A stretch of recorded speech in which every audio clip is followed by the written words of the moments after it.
வச்சிருக்க. சரி சரி, அடுத்த படிக்கட்டுக்கு போவோமா? கண்டிப்பா போலாம். அடுத்த படிக்கட்டு என்னது? உனக்கு என்ன தெரியுது? அதுல எல்லாரும் லக்ஷ்மி, அது மட்டும் எனக்கு தெரியுது. கரெக்டா சொன்ன கற்பகம். அது எல்லாமே அஷ்டலட்சுமிகள். அவங்க எல்லாரும் சேர்ந்து என்ன சொல்றோம்? நாம அஷ்டலட்சுமிகள் சொல்றோம். சரி, ஒரு ஒரு லட்சுமியுடைய பேரா நான் சொல்றேன், நீ கேக்குறியா? கேக்குறனே. நான் ஏற்கனவே சொன்ன மாதிரி திருமால், அதாவது விஷ்ணு இருக்கார் இல்லையா, அவங்களுடைய வைஃப் தான் லக்ஷ்மி. இவங்க அஷ்டலக்ஷ்மி. அஷ்ட அப்படின்றது 8 அப்படின்னு சொல்லுவாங்க. இது ஒரு சமஸ்கிருத வடசொல் வார்த்தை. இவங்க அஷ்டலட்சுமியா எழுந்து அருள் செய்யறாங்க. அஷ்டலட்சுமி கோவில்னு ஒண்ணு நம்ம பெசன்ட் நகர் பீச் பக்கத்துல போனோம், ஞாபகம் இருக்கா உனக்கு? ஆமா ஆமா. ஸோ 8 லட்சுமிகள் தான் அஷ்டலட்சுமி அப்படின்னு சொல்றாங்க.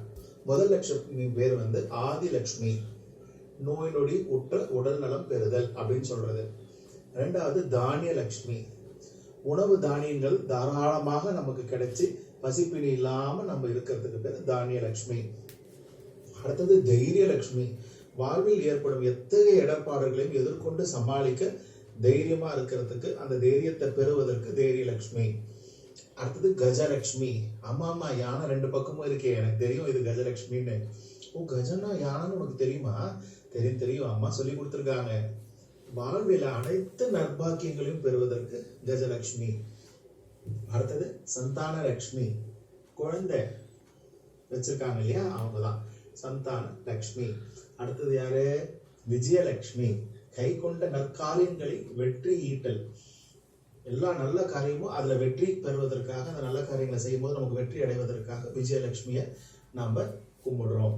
வித்யாலட்சுமி, வித்யானா என்ன? கல்வி. சோ கல்வியும் ஞானமும் பெறுவதற்கு வித்யாலட்சுமி. கடைசியா இருக்கிறது தனலட்சுமி, செல்வம் பெருகி சேர்த்தல். இந்த எல்லா லட்சுமியும் சேர்த்து நம்ம கும்பிட்டா எல்லா லட்சுமியினுடைய ஆசீர்வாதமும் நமக்கு கிடைக்கும். சரி, நீ எந்த லட்சுமியை கும்பிடணும்னு ஆசைப்படுற? நான் எல்லா லட்சுமியும் தான் கும்பிடணும்னு ஆசைப்படுறேன். ஆனா மெயினா தைரிய லட்சுமி தான்.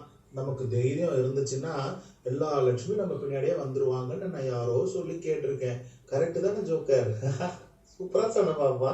தைரியம் தான் நமக்கு எல்லாத்துக்கும் வழிவகுக்கும். ஸோ நம்ம தைரியமா எல்லா முடிவையும் நல்லா ஆராய்ச்சி பண்ணி நம்ம எடுத்தோம் அப்படின்னா இந்த எல்லா மற்ற 7 லட்சுமி நம்ம கூடயே தான் இருப்பாங்க. சூப்பர் சூப்பர் பாப்பா, நீ நல்லா தேடிட்ட கற்பகம். இப்போ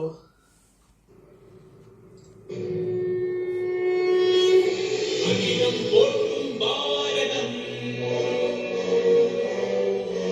இணையில்லா காவியம், தர்ம வழியிலே, நன்மை தீமைக்கு இடையிலே, விளையும் போரில் சக்தியும் வென்றிடுவார். சக்தியையும் பக்தியையும் ஜென்மத்தின் முக்தியையும் அகிலம் போற்றிடும் அற்புத காவியம்.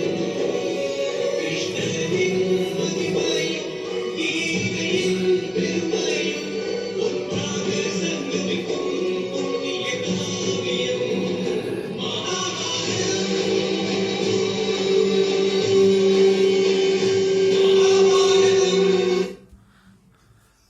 என்னது இந்த பாட்டு போட்டேன்னு பாக்குறியா? கீதா உபதேசம் பண்ற அந்த கீதாச்சாரத்துடைய பொம்மை தானே அது. தேர்ல அர்ஜுனனும் கிருஷ்ணர், மேல கோடியில அனுமார், இவங்க எல்லாம் இருக்காங்கல்ல. ஆமா ஜோக்கர், நான் இப்பதான் கவனிச்சேன். இது புதுசா இருக்கே. இது நான் இந்த மாதிரி பொம்மையை நான் யூடியூப்ல கூட பார்த்ததே இல்லை. யூடியூப்லயா? ஆமா, நான் எல்லா கோலுமே இது வரைக்கும் யூடியூப்ல தான் பார்த்திருக்கேன். யார் வீட்டுக்கும் போய் பார்த்தது இல்லை. இதுதான் எங்க வீட்டுல ஃபர்ஸ்ட் கோலு இல்லையா, அதனால இப்பதான் புதுசா பாக்குறேன் இதை. அப்படியா? சரி சரி. கிருஷ்ணர் அர்ஜுனருக்கு உபதேசம் பண்ற அந்த சீனை தான் இந்த கீதா உபதேசம் சொல்றாங்க. அதுதான் இந்த தேர்ல உட்காந்துட்டு அவங்க உபதேசம் பண்ற மாதிரி. நீ இப்போ தைரிய லட்சுமியை வேணும்னு சொன்னதுனால எப்படி இந்த பயத்தை கண்ட்ரோல் பண்ணணும் அப்படின்றதுக்கு கிருஷ்ணர் ஒரு உபதேசம் பண்ணியிருக்காரு. அந்த உபதேசம் மட்டும் கேட்டுட்டு நம்ம அடுத்த பொம்மைக்கு போலாமா? சரி சரி ஜோக்கர், நீ என்ன சொன்னாலும் சரிதான்.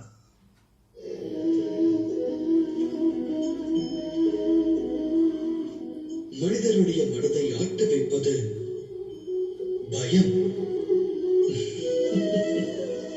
மனிதன் வாழ்வில் எப்போதும் பயத்தை தோற்றுவிக்கிறார்.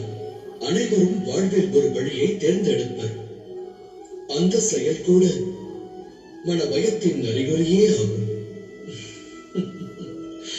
ஆனால் அந்த பயமானது ஏன் தோன்றுகிறது? சிந்தித்ததுண்டா?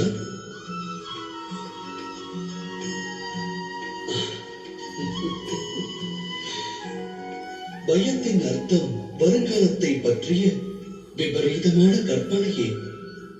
காலத்தை கட்டுப்படுத்துவது யார்? அதை கட்டுப்படுத்துவது நாமோ, நமது விரோதியோ அல்லது இன்னொருவரோ கிடையாது. காலமானது இறைவன் ஆணைப்படி நடப்பதல்லவா? அவ்வாறு இருக்க தமக்கு ஒருவர் இன்னல்களை விளைவிக்க திட்டங்களை வகுப்பார் என்றால் உண்மையில் அவரால் தமக்கு இன்னல் விளைவிக்க இயலுமா? இயலாது. ஆனால் பயம் கொண்ட ஒரு இதயமானது பெரும் ஆபத்தை விளைவிக்க வல்லது. இது சத்தியம் அல்லவா?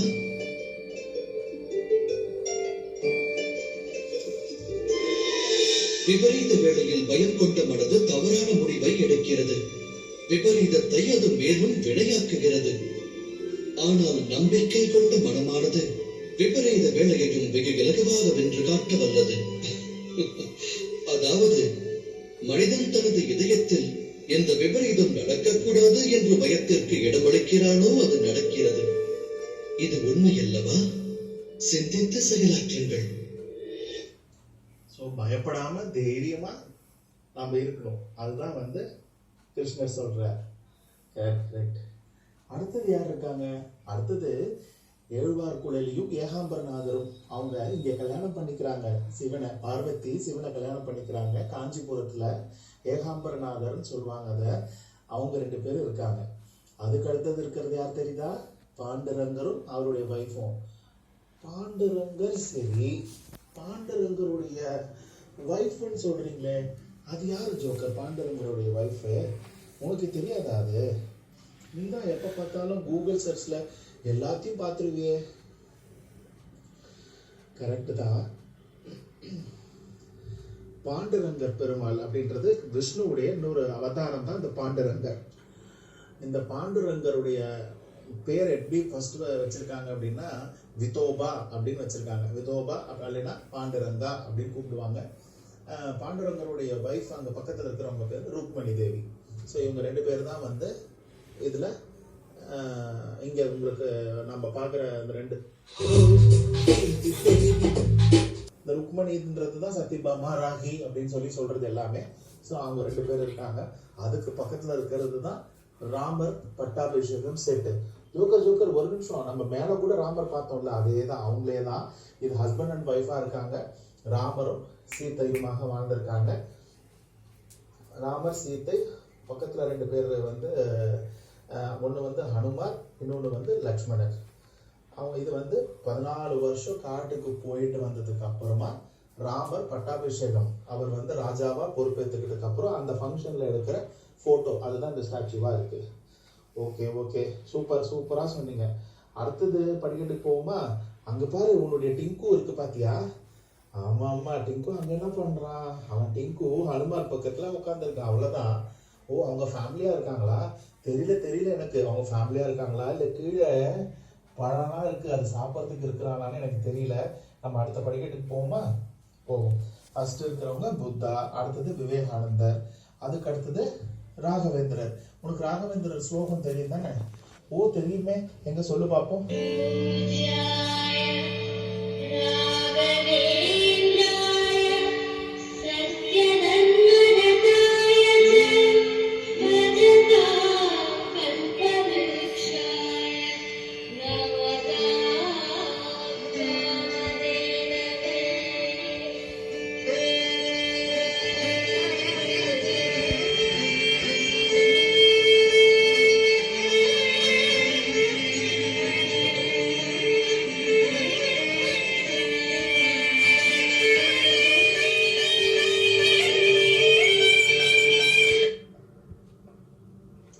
சூப்பரா பாடின. அடுத்தது இருக்கிற ஜோக்கர் நான் சொல்றேன், திருச்சிற்றம்பலம். அவங்க தானே இவங்க 4 பேரும்.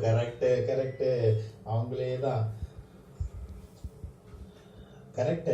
இப்ப அந்த நால்வரும் வரிசையா யார் யாருன்னு நம்ம சொல்லலாமா? ஃபர்ஸ்ட் இருக்கிறவர் திருஞான சம்பந்தர். அவர் இந்த அவரை பத்தி ஒரு 2 லைன் என்னன்னு சொல்லலாம். நால்வர் வாழ்த்துன்னு சொல்லிட்டு ஒரு பாட்டு இருக்கு, தெரியும்ல உனக்கு? அது பிரகாரம் நம்ம பார்க்கலாமா? பார்க்கலாமே.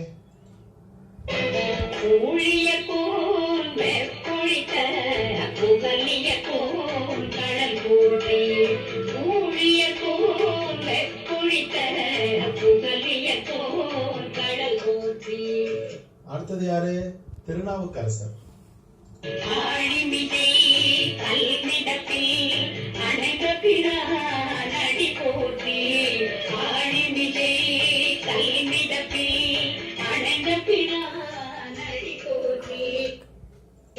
அடுத்து சுந்தரமூர்த்தி.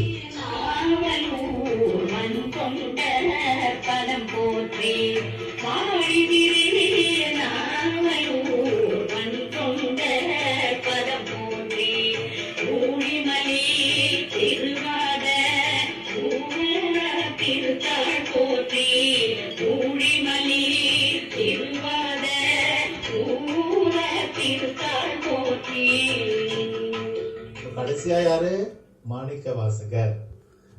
ஆமா ஜோக்கர், கரெக்டா சொன்ன, மாணிக்க வாசகர். சரி, அடுத்தது யாரு இருக்கா பக்கத்துல? செட்டியார் அம்மாவும் செட்டியார் ஐயாவும் இருக்காங்க. இவங்க பழ வியாபாரிங்க. அவங்க பழம், காய்கறி, பழம் இதெல்லாம் வித்துட்டு இருக்காங்க. அவங்களுடைய ஸ்டாஃப் ஒருத்தர் அசிஸ்டண்டா அந்த அம்மாவும் உட்காந்து வித்துட்டு இருக்காங்க. யாரு? நம்ம நம்ம மளிகை கடைக்கு போனா அங்க ஒரு அக்கா இருப்பாங்களே, அந்த மாதிரியே இருக்காங்கல்ல? அந்த மாதிரி தான் ஓனர். இவங்க 2 பேரும், செட்டியார் அம்மா செட்டியார் ஐயா, கூட அந்த ஸ்டாஃப் ஒருத்தர் வச்சுக்கிட்டு அவங்க வியாபாரம் பண்றாங்க. Super super. ஜோக்கர் ஜோக்கர், இந்த முன்னாடி 2 பொம்மை இருக்கு, அந்த பொம்மை பத்தி ஏதாவது சொல்ல எனக்கு. அந்த பொம்மை விளையாட்டு கேட்டா கொடுக்கவே மாட்டேன்றாங்க ஜோக்கர். அந்த பொம்மையை விளையாட்டு கேட்டியா? எப்ப கேட்ட நீ? நான் வாங்கிட்டு வந்தப்பவே கேட்டேன், கொடுக்கவே மாட்டேன்றாங்க ஜோக்கர். அப்படியா? அந்த பொம்மை பேர் என்ன தெரியுமா? மரப்பாச்சி பொம்மைகள். அது ராஜா மரப்பாச்சி பொம்மை, இது ராணி மரப்பாச்சி பொம்மை அப்படின்னு சொல்லுவாங்க. நவராத்திரி பண்டிகையில போது கொலுல இந்த பொம்மையை நம்ம வைப்போம். செஞ்சந்தன, அதாவது ரெட் சாண்டல்வுட் அப்படின்னு சொல்றோம் பாத்தீங்களா? அந்த மாதிரி செஞ்சந்தன மரம், அப்படி இல்லைன்னா முள்ளிலவு மரம், அப்படியும் இல்லைன்னா ஊசி இலை மரம், இது 3துலதான் இந்த பொம்மையை செய்வாங்க. இது ஒரு பாரம்பரிய பொம்மை அப்படின்னு சொல்லுவாங்க. ஆண் பெண் 2 உருவத்துல இருக்கும். நாம ட்ரெஸ் போட்டு வச்சிருக்கோம். நவராத்திரி கொலுல போது இதை அலங்காரம் பண்ணி, ட்ரெஸ் பண்ணி அலங்காரம் பண்ணி சிறப்பா வந்து ஒரு இடத்துல இதை வைப்பாங்க. இந்த பொம்மை வந்து ஒவ்வொரு இடத்துல ஒரு மாதிரி. இப்ப நீ திருப்பதி போனீங்கன்னா அங்க ஏழுமலையானும் அவருடைய வைஃபும் அந்த பொம்மையில இருக்கிற மாதிரி சொல்லுவாங்க. ஆனா ஆக மொத்தத்துல இவங்க ராஜா மரப்பாச்சி, இவங்க ராணி மரப்பாச்சி, அதுதான் இங்க வந்து இருக்கிறது. இந்த மரப்பாச்சி பொம்மைகள் வந்து நான் சொன்ன மாதிரி பாரம்பரியமாக தாயிடம் இருந்து மகளுக்கு சீதனமாக வழங்கப்பட்டு வருகிறது. அப்ப அதை கொண்டு மக தாம் வீட்டுல பொம்மை கொழு வைக்கும் பொழுது இந்த பொம்மையை வைப்பாங்க. ஸோ இது ஒரு குறிப்பிட்ட ஒரு பழக்கம். நம்ம தென்னிந்தியாவில் இதை வந்து வழக்கமா கொண்டுட்டு இருக்காங்க. புதுசா திருமணம், மேரேஜ், கல்யாணம் பண்றாங்க இல்லையா? அப்போ இந்த புதுசா கல்யாணம் பண்ணிக்கிற பொண்ணு மாப்பிள்ளை விளையாடுறதுக்கு இந்த பொம்மை கொடுப்பாங்க. மரப்பாச்சி பொம்மை பரிசா கொடுப்பாங்க. அது குழந்தைகளுக்கும் பரிசா கொடுப்பாங்க. அதனால நீ வந்து கவலைப்படாத, கொலு முடிஞ்சவொடனே உனக்கு விளையாடுறதுக்கு கொடுப்பாங்க. ஆனா நீ ஜாக்கிரதையா விளையாடணும். ஏன்னா மரம் கீழே போட்டாலும் உடஞ்சிரும். அதனால ஜாக்கிரதையா விளையாடணும்.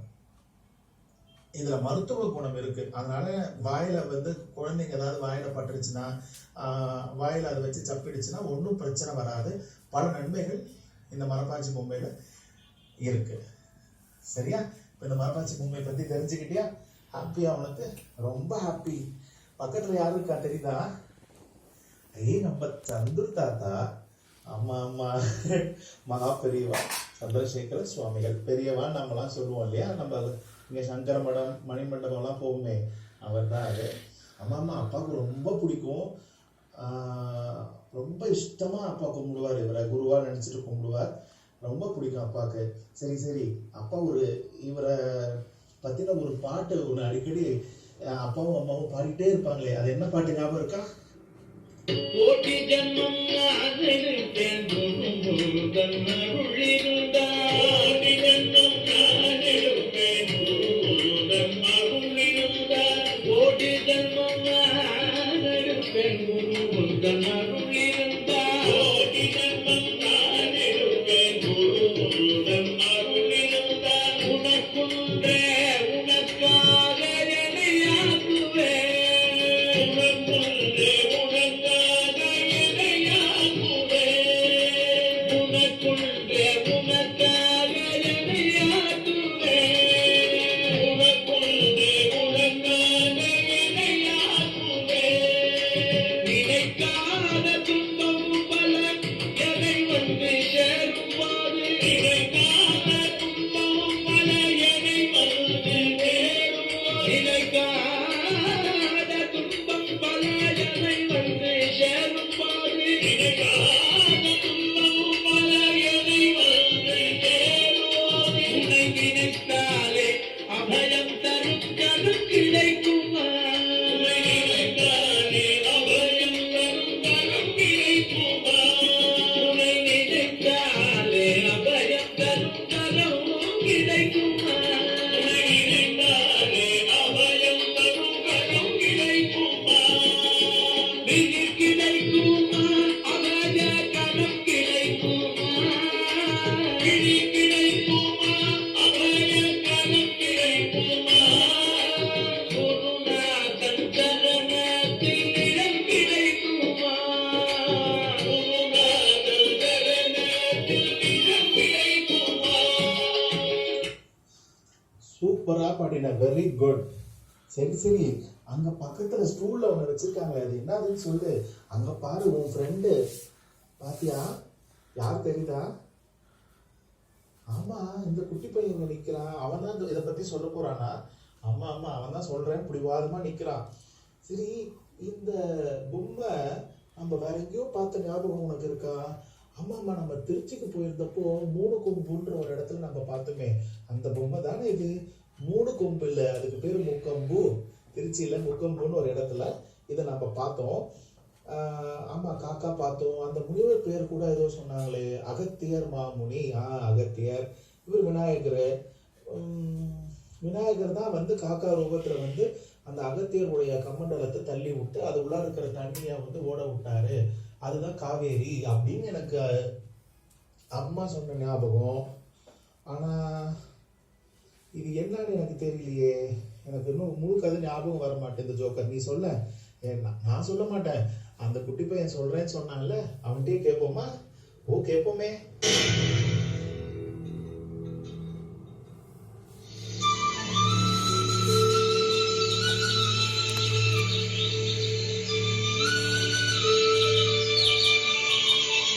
பார்ப்போற்றும் செம்மொழியாம் தமிழ் மொழிக்கு இலக்கணம் வகுத்துத் தந்த அகத்திய மாமுனிவர் ஒருமுறை காவிரி ஆற்றங்கரையில் நடந்து வந்து கொண்டிருந்தார். அகத்தியரின் குள்ளமான உருவத்தை கண்ட காவிரி, இப்படியும் ஒரு குள்ள முனியா என்று ஏளனமாக பேசி சிரித்தாள்.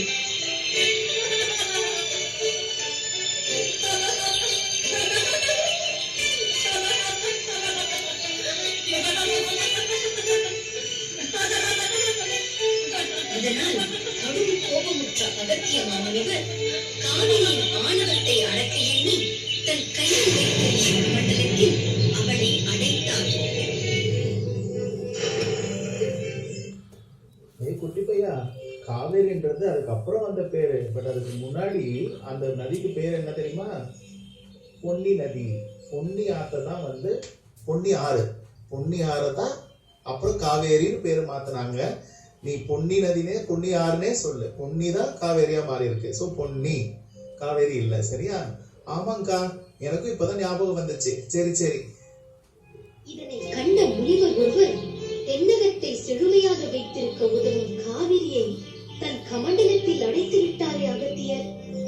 காவிரியை எப்படியாவது மீட்க வேண்டும் என நினைத்த முனிவர் கைலாயம் சென்று கணபதியிடம் முறையிட்டார்.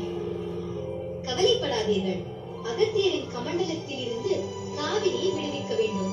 அவ்வளவுதானே? இதோ இப்பொழுதே புறப்படுகிறேன்.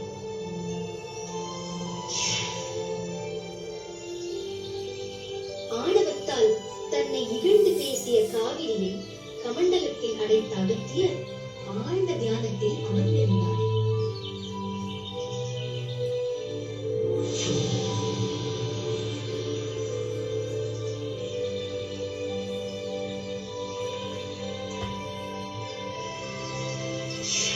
கமண்டலத்தில் இருந்த காவிரியை விடுவிக்க எண்ணிய கணபதி ஒரு காக்கையின் வடிவெடுத்து தாழ்வாக பறந்து வந்து கமண்டலத்தின் நீரை கவிழ்த்து காவிரியை விடுவித்ததும் ஒரு பாலகனாக உருமாறி நின்றார்.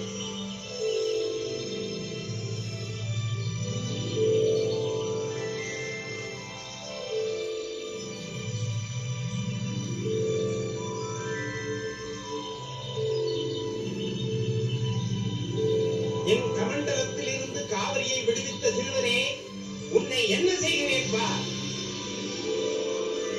விநாயக பெருமானே, பிரணவ பொருளே, பிள்ளை வடிவில் வந்தது யாரோ என்று நினைத்தேன். வந்தது பிள்ளையார்தான் என்று எனக்கு தெரியாமல் போய்விட்டது. உங்களையா நான் குட்ட வந்தேன்? அகத்தியரே, குட்ட வந்ததை ஏன் நிறுத்திவிட்டீர்கள்? குட்டுப்பட்டாலும் தமிழில் எழுதும் உங்களைப் போன்ற தவமணி கையால் குட்டுப்பட வேண்டும். குட்டுங்கள். விநாயகா, உண்மையா நான் குட்டுவது? உண்மை குட்ட வந்ததற்கு என்னை அல்லவா நான் குட்டிக் கொள்ள வேண்டும்?